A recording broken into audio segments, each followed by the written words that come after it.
Ashton Jeanty finally had his breakout week. Woody Marks could be a league-winning waiver pickup for you, and Malik Nabers out for the season means a ton for your fantasy football team. The playbook's back. Drop a like and subscribe if you enjoy the playbook, but let's get into it here. And I'll start with some good news here. Ashton Jeanty.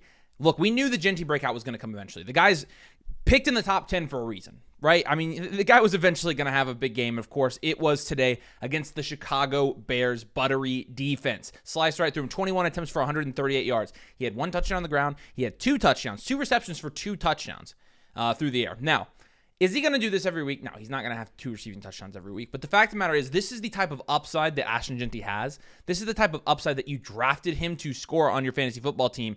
And, you know, he's going to be capable of this, I think, more often than not at this point, now that he's actually seen some success in the NFL. We really were just waiting for that breakout. And so while he was disappointing in his first 3 weeks, rookie running backs take time. And so with Ashton Jeanty, now that he's seen a good game, I have no doubt he's going to struggle again in some other games, but next week they have Indianapolis, and I think he'll probably kill Indy. So Ashton Jeanty looks like he has maybe arrived at this point. Dang, that's going to be a fun matchup for him next week. Yes, it will. DK Metcalf finally has his coming out party in Dublin, of all places. Ends up with 5 receptions, 126 yards, and a touchdown, 5 targets on the day. So hauls in all of his opportunity, which honestly wasn't anything crazy against Minnesota. And I will say, like, a good chunk of that production did come from that big play touchdown. I do think that the way that he's being utilized in that offense has not changed necessarily. He just was able to get that breakaway run that we came to know and love in Seattle. So you're going to have kind of some boom bust games with DK. He salvaged his weeks previously with some touchdowns against Seattle and New England with no breakaway plays.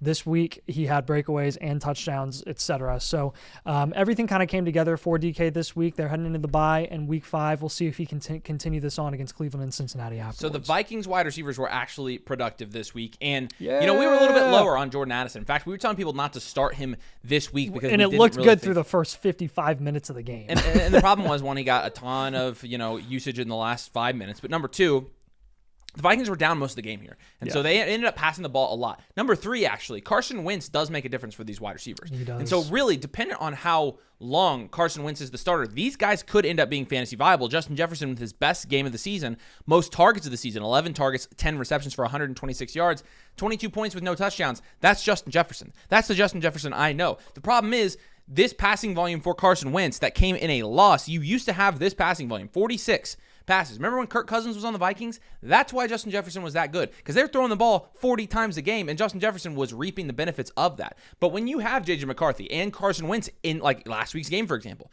throwing the ball 20 times, it is going to be hard for both of these guys to be productive. But this week, Justin Jefferson, 22 points, and in a game, again, where he had a lot of production at the end there, he ended up with 15 points, Jordan Addison, 8 targets, 4 receptions, 114 yards. If you drafted him, you're glad he's back. He's probably somebody, especially while Wentz is on the field, you do want to plug into your lineup as it turns out, but I'm still very skeptical when McCarthy comes back how the volume is going to look there for Jordan Addison. So in what ended up being the most boring game of the day, Houston and Tennessee, there was actually a very interesting headline there, and that was Woody Marks putting up 27 points on 17 carries for 69 yards. Nice, not super efficient, but he had a touchdown on the ground, a touchdown in the air. He showcased his receiving upside and his ability on the ground. So this was very, very encouraging for those of you who took shots on waivers on Woody Marks over the last couple of weeks, since Chubb has been very inefficient.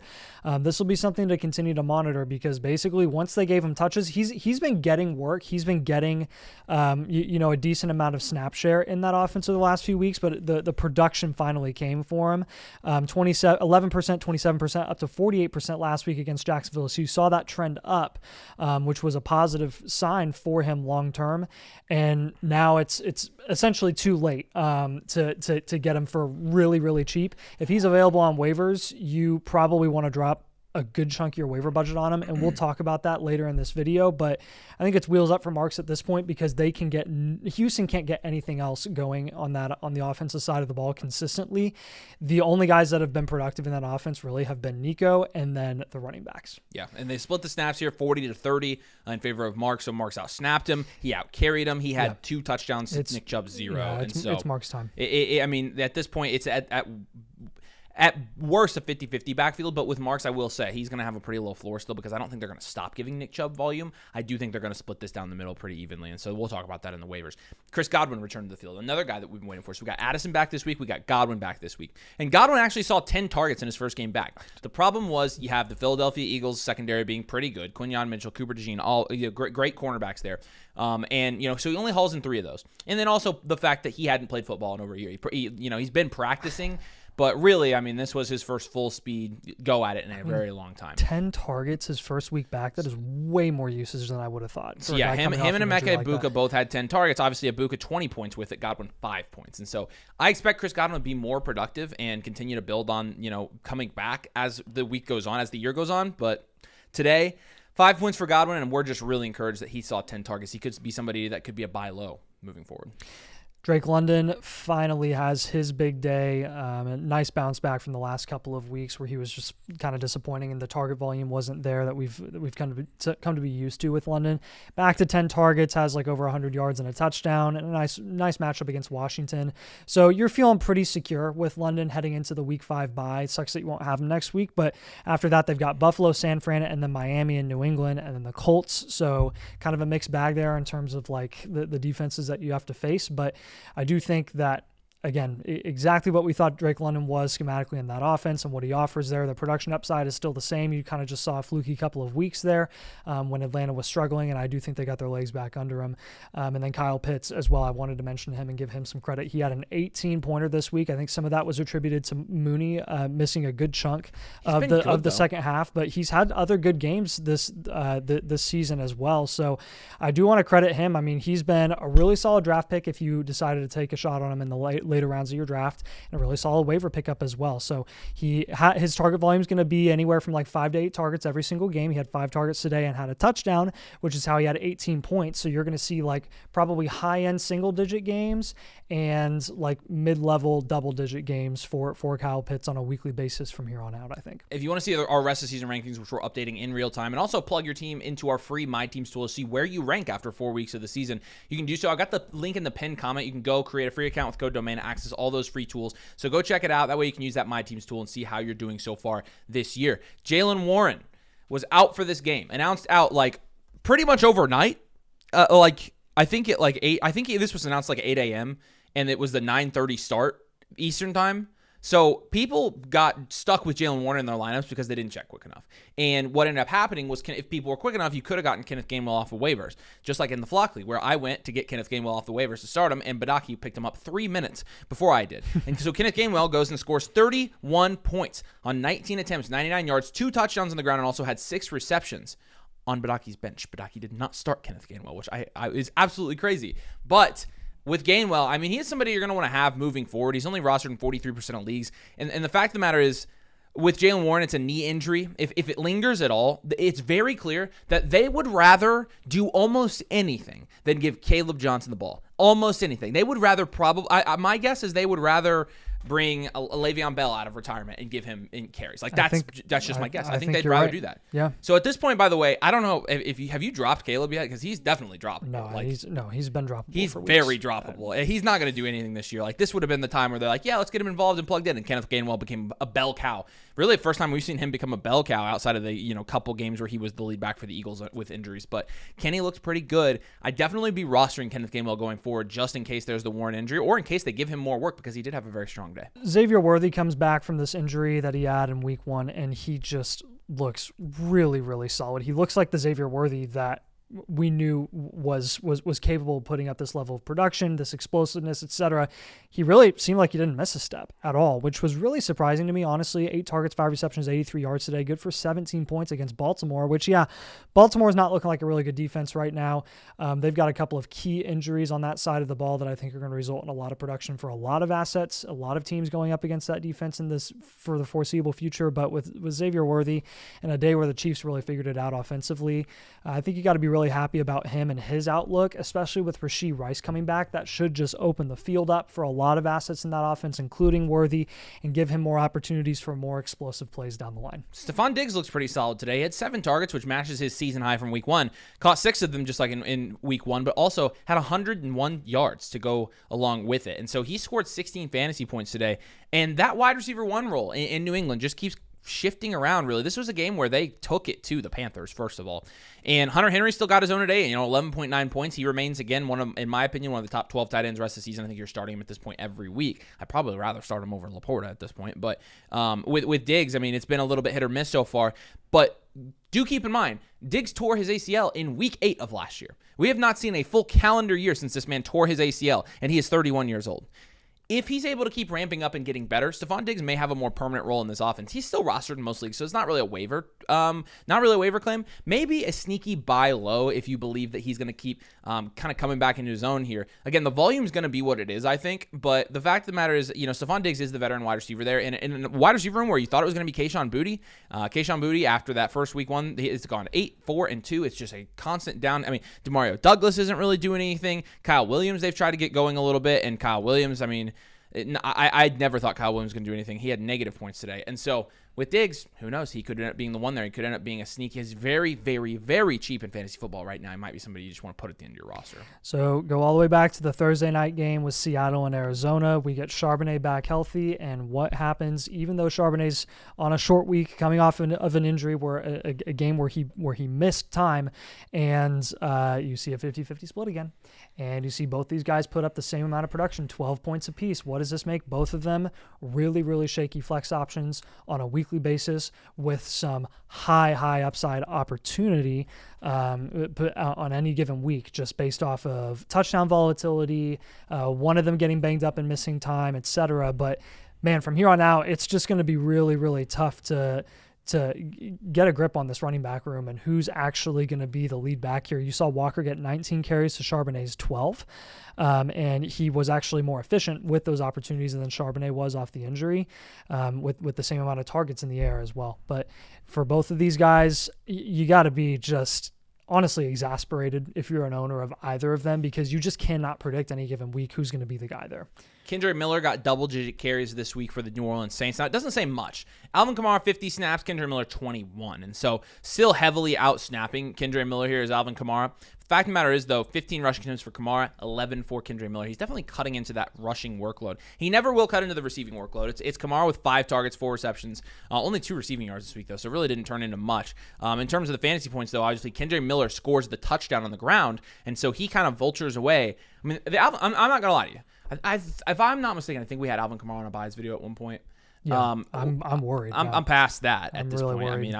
I'm Kendre looked good today. I could just end up being wrong about Kamara, because Kamara's not efficient in the receiving game right now. He's not getting like elite target usage, and also Kendre is he looks like as good a runner as Kamara right now. Kamara's not been super efficient on the ground, and so with Kendre Miller cutting into that workload, I don't necessarily think that, Alvin Kamara is going to have the ceiling that he's had. I think this is going to be like an, oh, crap. This reminds me a lot of the Seattle backfield, to be honest with you, and how those guys are splitting snaps and how you can't really, pick one to play every week, because even though Kenneth Walker looks so much better, Charbonnet's getting the touchdown, right? And so this is the stretch of reckoning for Alvin Kamara, though. The Giants, New England, and Chicago the next 3 weeks. So we'll see. Maybe he can get it turned around. We'll learn a lot. Definitely worth holding him through that stretch. But yeah, and real quick, QJ is the new next Nico Collins in a better offense right now. So huge credit to Avery for taking the shot on him in waivers. Week 1, it was between like Boutte and QJ, and you accidentally ended up getting accidentally QJ, dropped Tootin for and QJ, and I was pissed about it. It was the best accident of all time. So it was. QJ is looking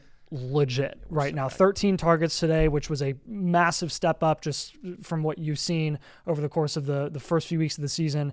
He looks like the unquestioned number one wide receiver there right now. And just real quick, so for whoever makes it to this point in the video, there were 2 rookie running backs that looked quite good today.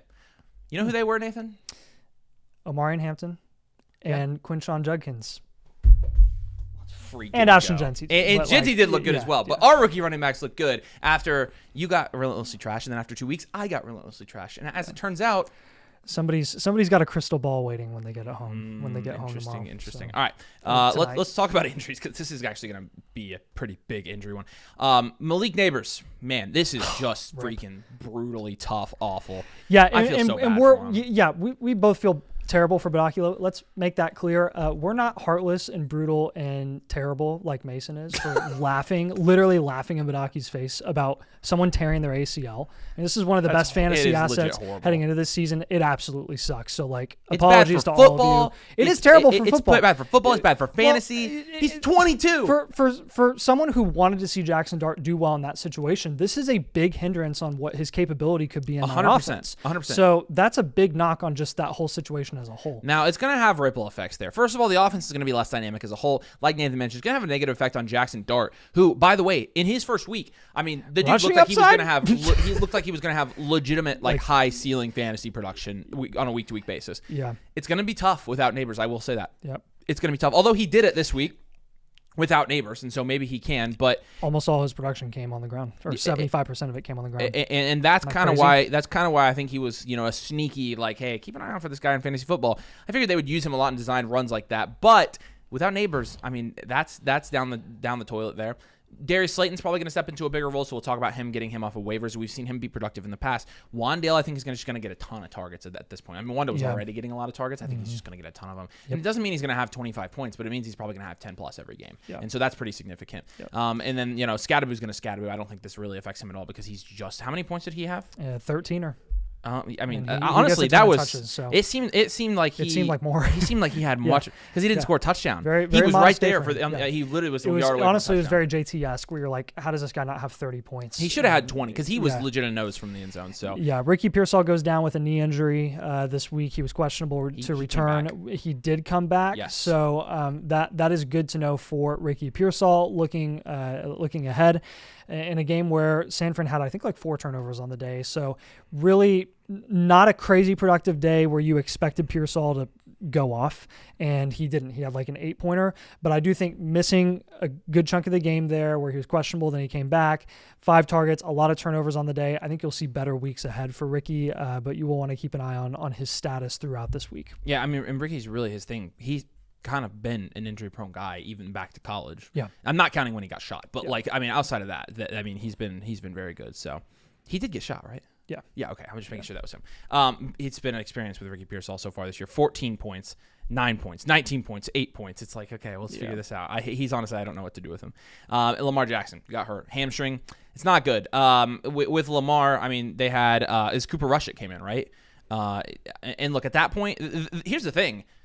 The Ravens' offense is changing pretty drastically at this point because they are finding themselves playing from behind all the time. It's making Derrick Henry pretty much sucky.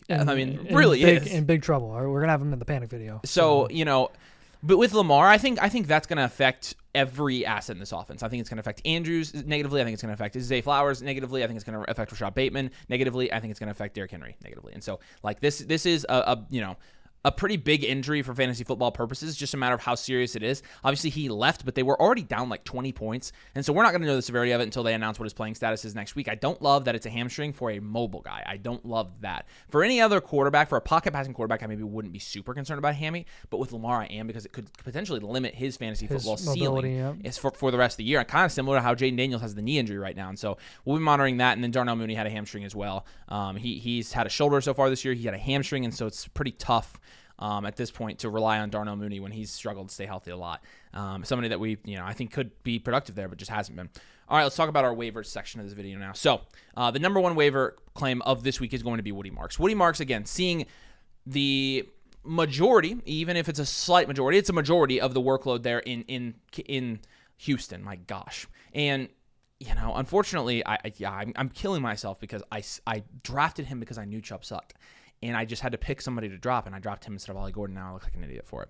And so, 28 points today on 17 attempts, 69 yards today for Woody Marks. Nice. How much of your waiver budget are you dropping on Woody Marks here? I mean, I think if you have... I'm not kidding. With it, when you're talking a 12-team start 8 format, 1 QB, I'm dropping all of it. I'm dropping whatever I have at this point because of how... And again, the flock league is going to be different from a lot of other leagues. But when you're looking at the snap share going up and up and up and up and up incrementally every single week to a point where it it's favoring the side of Woody Marks and his opportunity. Like, I think you have to expect that to It's only continue to he's increase only and got only more get and better. more work. So and they can't get anything else to work there. No, they can't. Stroud cannot push the ball downfield, so they're going to have to run it. Yeah, I'm with you. And so, I'm kind of there. I'm like 50% of your fab, depending on how, competitive your league is to all of it. And again, in deeper leagues, you might want to drop all of it. In more shallow leagues, maybe you aren't. But like, again, there are very, very rarely do you see running backs who could get this amount of volume on the waiver wire. You've seen it 2 weeks in a row now with Trey Benson, who we'll talk about in the panic video, but shouldn't regret dumping all your waiver budget. If you dumped all of it on Trey Benson, it was a great move. And with Woody Marks, I'm kind of there. 50% to all of it, depending on your league. But next one is going to be Darius Slayton. Yeah, Darius Slayton is, look, we know what Darius Slayton is at this point in his career. He's kind of a guy that just is their third option there, and he can kind of slide into a little bit of a bigger role if injuries occur in that offense. And, historically, he's had a couple of games against like Seattle and Cincinnati last year where he had 11 targets apiece and has had 20-plus point games multiple times in his career. But this is not something that you're like going to consistently rely on. This is a last resort flex play at best, where ideally you want Darius Slayton to sit on your bench most of the time, and once bye weeks come around, you can flex him, cross your fingers, and hope that he has a big game. I'm thinking like a better version of Rashad Bateman, if like Rashad Bateman had Lamar Jackson with no hamstring injury, or a better version of Rashid Shaheed, honestly, at this point.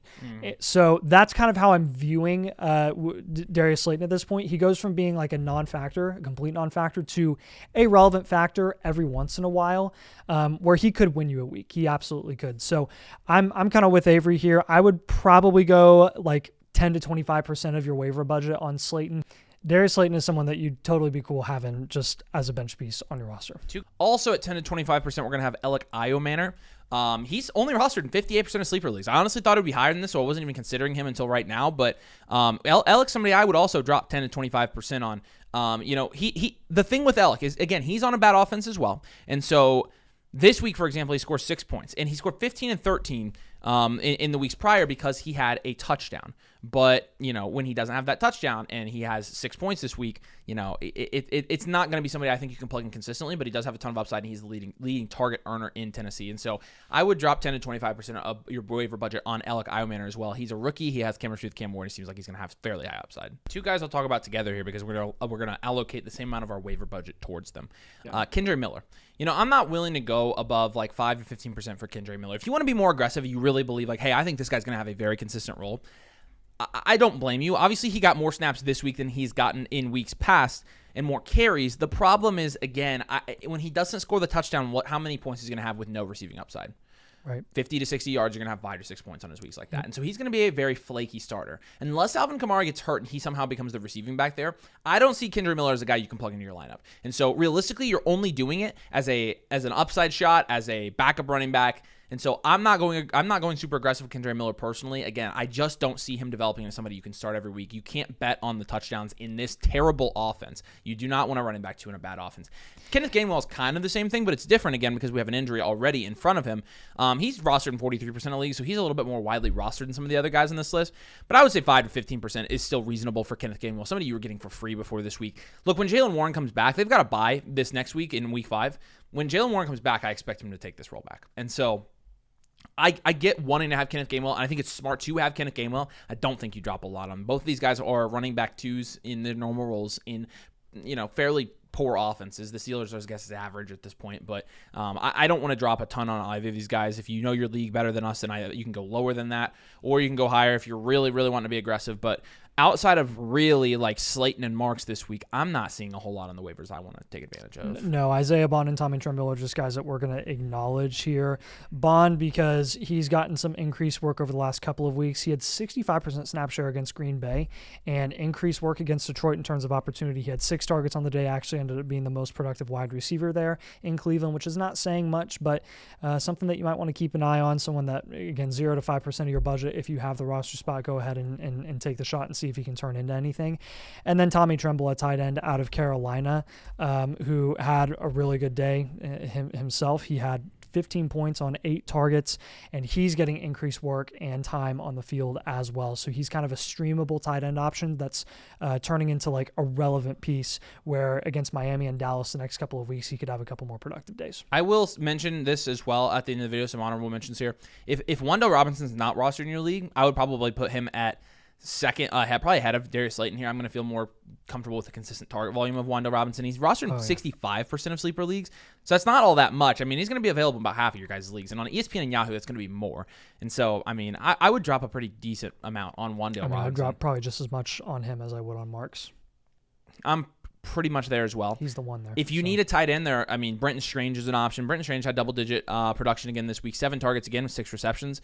He seems like somebody that's fairly reliable. And so if you are kind of like me and you kind of have a middling tight end, it might be worth picking up a Brenton Strange and see what he does week over week. So week 4, obviously a lot has changed. We're going to have our buys video in the morning, our panic video either tomorrow or Tuesday. We're going to have all kinds of content coming out for you this week. So do me a huge favor. If you enjoyed the video, drop a like on the video for us and make sure you're subscribed if you play fantasy football. We're going to have this for you every single week, and we're here to give you guys the highest quality advice that we could possibly give you. We're going to work very hard to make sure we're bringing that to you. So we'll see you tomorrow morning with the Vise video. We appreciate you guys, and we'll see you later.